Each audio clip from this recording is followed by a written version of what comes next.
Praise the Lord. இந்த நாளின் தேவ செய்தி மூலமாக உங்களோடு பேசுவதிலே நான் மிகுந்த மகிழ்ச்சி அடைகிறேன்.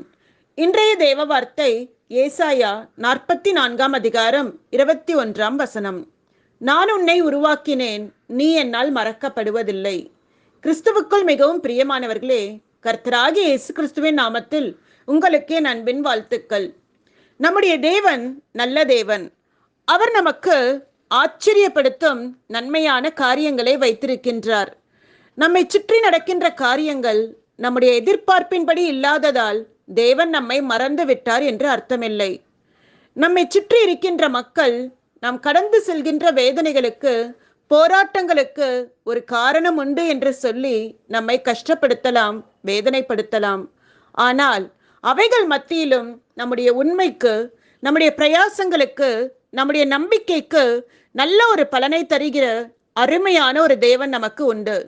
தேவன் எப்போதும் தாமதிக்கிறவர் அல்ல, சரியான நேரத்தில் சரியான விதத்தில் நமக்கு பதிலை தருகிறவர்.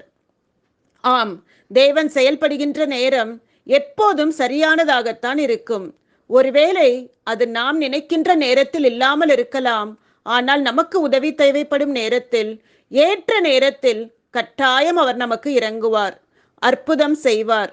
நிச்சயம் அது பார்க்கின்ற யாவருக்கும் பிரமிப்பாக இருக்கும். நம்முடைய தேவைகளை, எதிர்பார்ப்புகளை, பல காரியங்களை எண்ணி சோர்ந்து போயிருக்கின்ற நம்முடைய மனநிலையை அறிந்த தேவன் உங்களை பார்த்துதான் சொல்கிறார், என் மகனே, என் மகளே, நான் உன்னை உருவாக்கினேன், நீ என்னால் மறக்கப்படுவதில்லை என்று சொல்கின்றார். எத்தனை ஆறுதலான, நம்பிக்கை தரக்கூடிய வார்த்தைகள் இல்லையா?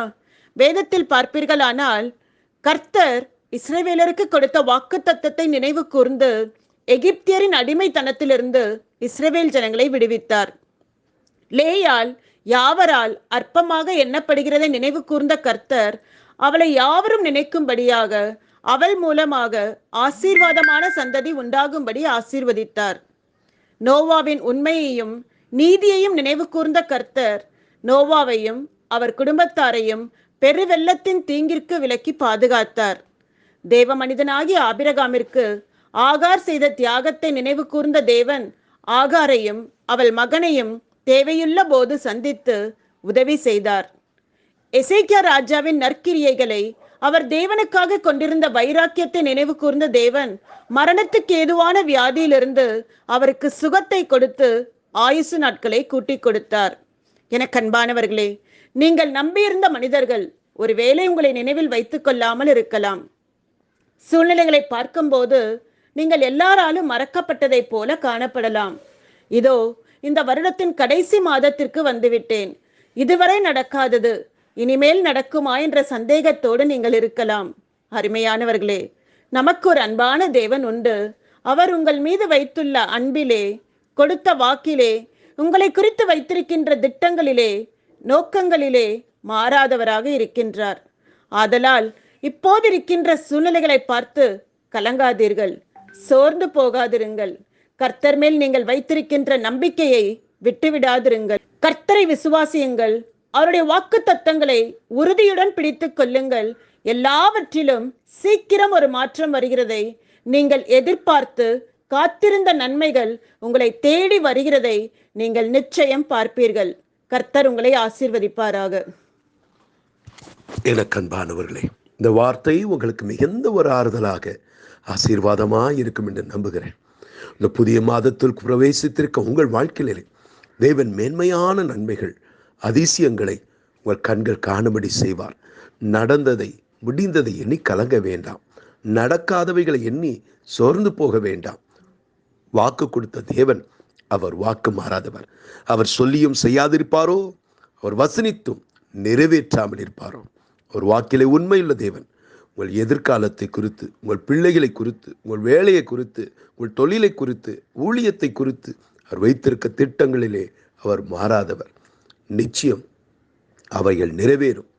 மேன்மையானதை, நன்மையானதை உங்களை வாழ்க்கையை தந்து உங்களை திருப்தி அடைய செய்வது நிச்சயம். நாம் ஜெபம் செய்வோமா?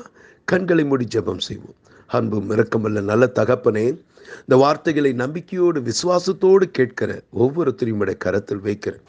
நம்பினோரை ஒருபோதும் கைவிடாத தேவன். திக்கற்றுளுக்கு தகப்பனாயிருக்கிற தேவன். அப்பா, இந்த கடைசி மாதத்தில் வந்திருக்கிற அவர்களை உம்முடைய கரத்தில் நான் ஒப்பு கொடுக்கிறேன். மனதில் வேதனைகள் சஞ்சலத்தோடு இருக்கிறவருடைய பாரங்களை நீ அறிந்திருக்கிறேன்.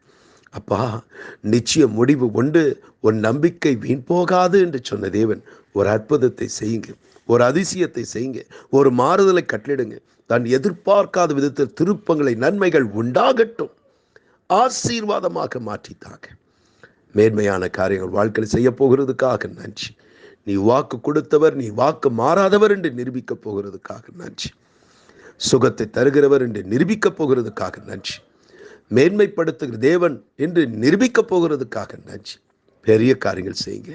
ஆமென், ஆமென். எனக்கு அன்பானவர்களே, இந்த வார்த்தை உங்களுக்கு மிகுந்த ஆசீர்வாதமாக இருக்கும் என்று நம்புகிறேன். உங்களுக்கு தெரிந்த அன்பானவரிடத்தில் இதை ஷேர் பண்ணுங்க, ஃபார்வர்ட் பண்ணுங்க.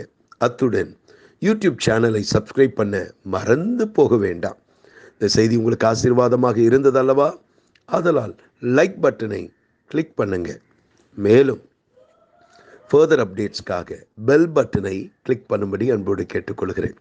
கர்த்தர் உங்களை ஆசீர்வதிப்பார், மேன்மைப்படுத்துவார், கனப்படுத்துவார். God bless you. Amen.